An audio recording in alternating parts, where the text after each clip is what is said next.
여러분 안녕하십니까. 고양시 청년들의 취업 걱정을 싹 밀어드립니다. 면접을 도와주는 면도TV의 이사야. 박용준입니다. 안녕하십니까. 안녕하십니까. 네, 안녕하세요. 네, 안녕하세요. 잘 지내셨어요? 네, 오랜만에 뵙네요. 그러니까요. 그리고 요즘에 코로나19로 약간 뭐 취업 준비하신다 들었는데 취업의 그 생태계가 되게 많이 확 변했어요. 갑자기. 그렇죠? 그렇죠. 이제 원래 대면 면접이 거의 대부분이었고 네. 그랬는데 이제 코로나로 인해서 거리두기가 진행되다 보니까 대부분의 면접들이 좀 화상 면접으로 바뀌고 있죠. 그래서 이제 저희가 이 영상을 준비한 거죠. 이 바뀐 취업의 면접의 생태계를 조금이나마 도와드리고자 우리가 나눴잖아요. 그래서 이번에 처음에 저희가 이제 얘기할 부분은 화상 면접과 기존에 진행했던 이 대면 면접 이 차이가 무엇인지 한번 설명해 드릴 수 있으세요? 먼저 이제 아무래도 큰 차이점이라고 하면 이제 카메라를 두고 면접관과 직접 대면을 하지 못한다는 게 큰 차이점이겠죠. 그래서 이제 저는 개인적으로 화상 면접을 진행했었을 때 이 비언어적인 요소의 전달이 좀 가장 큰 차이지 않나 라는 생각이 들었어요. 이제 지금 카메라를 통해서 저를 보고 계신 분들이 어떤 저의 눈빛 그리고 저의 어떤 종합적인 자세에 대해서 대면으로 얘기하는 이사의 대표님만큼의 어떤 느껴지진 않잖아요. 아, 그렇죠. 네. 그래서 이런 것들이 좀 전달이 적다 보니까 아무래도 면접관들의 좀 집중력이 하락이 되고 자기가 가지고 있는 역량의 모든 것을 전달하기엔 좀 부족함이 있지 않나. 네, 그런 게 좀 차이점인 것 같습니다. 아까 말씀드렸다시피 비언어적인 요인 네. 이게 말로서의 말투와 뭐 언어 습관적인 부분이 아니라 우리가 말할 때 지금 제가 손도 움직이고 표정도 이렇게 웃거나 뭐 심각해하거나 걱정하거나 이런 표정적인 부분도 물론 대면 면접을 통해서는 100% 다 볼 수 있지만 화상 면접을 통해서는 이제 그런 부분은 그래도 취업 준비생들이 좀 숨길 수 있지 않을까. 아, 그죠? 네, 뭐 숨길 수 있다면 숨길 수 있는 것도 좋은데 이제 저 같은 경우에는 오히려 약간 얘기하는 걸 좋아하는 스타일이거든요. 네. 그래서 약간 대화하는 방식을 통해서 면접을 풀어나가는데 이런 것들이 좀 어렵지 않았나. 장점도 있고 단점도 있는 것 같습니다. 그러면 이제 많은 이들이 대면 면접 이제 없어지는 추세고 근래 들어서 이제 화상 면접이 많아지는데 잘 몰라요 어떻게 하는지. 그래서 뭐 스터디하는 거 제가 이제 얘기만 들어서 보면 뭐 집에서 하는 친구들도 있고 아니면 스터디룸에서 빌려서 하는 데도 있고 심지어 스튜디오를 빌려서 스튜디오 배경 크로마키나 이런 걸 깔고 하시는 경우도 있다고 제가 들었어요. 취준생으로서 어떤 부분의 그 장소, 로케이션이 가장 면접에 적당할 것 같은지. 저는 개인적으로 공간을 빌리는 걸 추천드립니다. 특히 이제 스터디룸 같은 곳이 적합하다고 생각하는데 이제 좀 실례를 들어드릴게요. 좋아요. 네, 제가 모의 면접 이제 스터디를 하면서 대부분 이제 집에서 스터디를 했거든요. 네. 근데 이제 하니까 첫 번째는 아까 말씀해주신 것처럼 배경에 문제가 있었어요.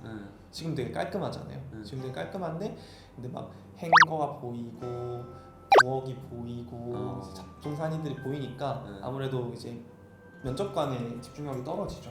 그리고 두 번째로 지금은 이제 의자가 잘 고정돼 있지만 보통 이제 회전하는 의자를 많이 앉으시잖아요 집에서.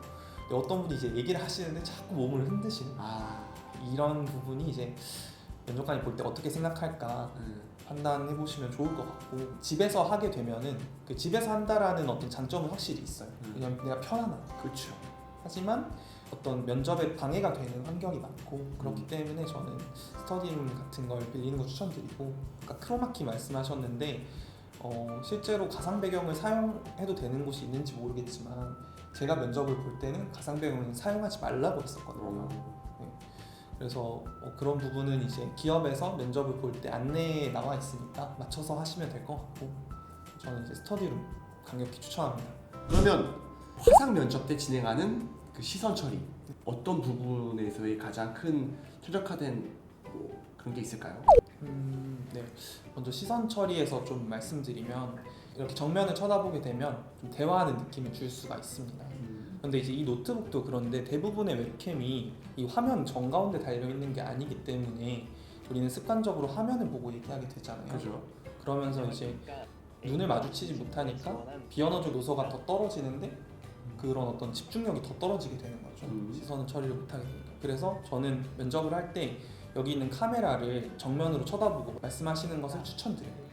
이제 특히 면접관님께서 얘기하실 때 질문을 들을 때는 화면을 봐도 상관없지만 적어도 본인이 얘기할 때는 카메라를 쳐다보는 걸 추천합니다. 웹캠이 아래 있으니까 이런 경우는 이렇게 봐야 되잖아요. 저도 좀 나름 분석을 했어요. 아이랩을 좀 맞춰서 내가 아무리 그 화면을 보고 싶어도 저게 면접관이라는 생각으로 시선 마주치고 정말 필요한 얘기를 들어야 된다 하면은 살짝 화면을 보면서 그 사람의 표정을 보고 이런 식으로 센스? 그런 노하우가 좀 많이 필요할 것 같아요. 네, 맞아요. 그러니까 내가 말할 때는 저기를 보고 심사위원의 얘기를 들을 때는 심사위원의 표정도 봐야 되잖아요. 심사위원의 화면을 보고 뭐 이런 식으로 하는 거 어때요? 네, 그거 되게 괜찮은 것 같아요. 그쵸? 저도 실제로 면접관님하고 이제 면접을 할 때 예를 들어서 지원 동기가 어떻게 되세요? 라고 이제 물으실 때는 화면을 보고 있었고 지원 동기에 대해서 답변을 할 때는 카메라를 보고 있었거든요. 그렇게 번갈아가면서 하는 거 괜찮은 것 같아요. 왜냐면 질문이 들어왔을 때 내가 그 심사위원의 표정을 못 보면 어떤 의도로 얘기를 했는지에 대한 그런 비언어적 요소를 캐치를 하기 힘들 것 같아서 이어서 AI 면접 요즘 그냥 일반 대면 면접 말고도 AI 면접이라는 말이 많이 나왔어요. 네. 그렇죠? 들어봤죠? 네, 저도 실제로 해봤어요. 아, 해보셨어요? 네.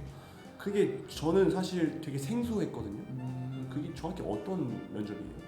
이제 보통 서류를 통과하게 되면 많은 기업에서 인적성 검사라는 걸 보게 되죠. 보통의 기업 같은 경우는 대관된 장소에 가서 직접 본인이 보는데 AI 면접 같은 경우는 노트북을 두고 이제 AI가 이 사람의 이제 인성 부분을 이제 판단하는 거죠.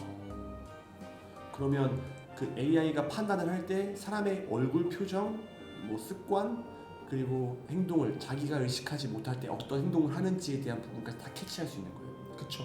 사실 이제 이 AI 면접을 진행하는 내내 거의 카메라가 켜져 있거든요. 네. 노트북에 카메라가 켜져 있기 때문에 그 지원자의 이제 얼굴 표정의 변화를 인식하는 걸로 알고 있어요. AI는 표정의 변화를 읽기 때문에 너무 좋아하는 경향된 표정이나 너무 낙심해하는 우울해하는 표정은 삼가고 최대한 일관성 있는 표정으로 자기의 페이스를 유지하는 살짝 기분 좋은 표정을 유지하는 게 좋다. 정확합니다. 정확합니까? 네. 전 면접의 신입니다. 제가 하나 팁을 드리자면 저는 사실 면접을 좀 되게 잘 봐요. 제 개인적인 이제 팁으로는 면접을 잘 보는데 저는 면접에 사실 떨어진 적이 거의 없어요. 네. 뭐 대외 활동부터 시작해서 뭐 회사 면접, 뭐 지원금 면접, 뭐 투자 면접 이런 걸 되게 잘 하는데 이 니사어구라고 하죠. 어떻게 보면 네, 니사어구가 인위적이면 안 돼요. 맞아요. 이게 정말 진심에서 나오는지 아니면 이게 내가 짜고 들어온 건지는 사실 면접관들은 다 알아요. 특히나 인사팀은 이쪽 전문가예요. 이 사람 딱 보면 누군지 알아요. 어떤 사람인지. 용준 씨는 내가 뭐 인사팀이면 당연히 뽑을 되게 좋은 상이에요. 되게 좋은 상. 근데 이제 인사팀들은 그건 다 아니까 이게 말장난인지 이사오인지 아니면 진짜 진심에서 우러나온 건지 다 아니까 이런 부분은 여러분들이 평소에 습관, 예절 바른 그런 매너, 에티켓 이런 부분들은 평소에 계속 해야 될 연습인 것 같아요. 그렇죠. 마지막으로 또 이제 추가적으로 질문할게. 그러면 이제 여러 가지 앱들, 어플로 이제 면접을 보시는데 주로 어떤 어플, 어떤 애플리케이션으로 면접을 보는 추세인지 또 추가적으로 뭐 다른 어플로 쓰는 업체도 있는지 기업도 있는지. 저 같은 경우는 이제 저번 주에 면접을 볼 때 마이크로소프트사에서 지원한 팀즈로 봤어요. 근데 이제 많은 기업들이 줌을 또 사용하고 있는 것으로 알고 있거든요. 실제로 수업 시간에도 줌을 많이 사용하고 그렇기 때문에 뭐 이런 기능을 쓰는 것 자체는 어렵지 않아 하실 것 같아요. 대부분의 분들이. 그래서 뭐 줌이든 마이크로소프트 팀즈든 한두 번 사용해 보시면 뭐 금방 적응할 수 있을 것 같고 최근에 이제 어떤 기업 같은 경우는 직감이라는 애플리케이션을 통해서 이제 실제로 화상 면접을 진행한다라는 얘기를 듣기도 했었거든요. 그래서 뭐 스타트업이나 또 이제 젊은 어떤 세대가 많은 그런 기업들은 또 이렇게 어플리케이션으로 그냥 화상 면접을 진행하는 것도 있다고 들었어요.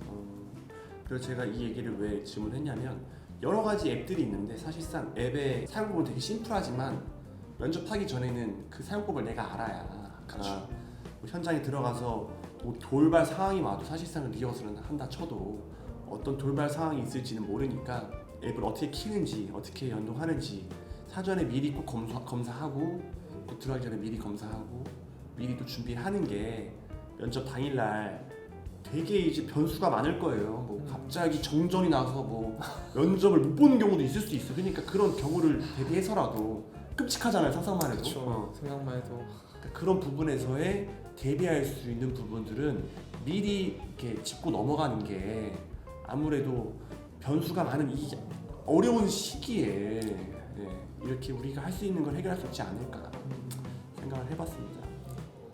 지금 많은 면접을 준비하시는 취업 준비생 어려운 이제 이 시기가 곧 끝나갈 거예요. 그러니까 우리가 지금 버틸 수 있는 만큼은 이 변화한 시대에 최대한 적응해서 따라가는 게 그래 시대 흐름에 따라가서 우리도 뭐 변하는 만큼 되게 많은 어려움들이 있겠지만 이 시기를 잘 견뎌내면 더 좋은 날이 오지 않을까. 한마디 하시죠. 네. 저도 같은 입장에서 이제 취준을 하고 있는 입장에서 이 시기가 얼마나 참 우울하고 기분이 오르락내리락하는 걸 잘 저도 알고 있습니다. 하지만 모두가 또 어렵고 힘든 시기이기 때문에 좀 더 긍정적인 사고가 필요한 것 같아요. 모두가 어렵고 힘든 시기니까 일단 그 사실은 먼저 인정하고 우리의 마음을 좀 더 힘을 내어서 취업에 좀 더 이렇게 한 발짝 다가서고 자신이 가지고 있는 역량을 최대한 발휘하려고 노력하다 보면 자신이 원하는 기업에 또 자신이 꼭 맞는 기업에 들어가 있지 않을까 그런 생각을 해봅니다. 다들 파이팅 하십시오. 파이팅. 좋습니다. 예, 그러면 이제 마무리 해볼까요? 네. 여러분 재미있게 보셨다면 그리고 많은 도움이 되셨다면 구독과 좋아요 부탁드립니다. 그리고 취업을 준비하시는 취업 준비생 여러분들 파이팅입니다. 지금까지 면도TV의 이사야 박용준이었습니다. 여러분 감사합니다. 안녕.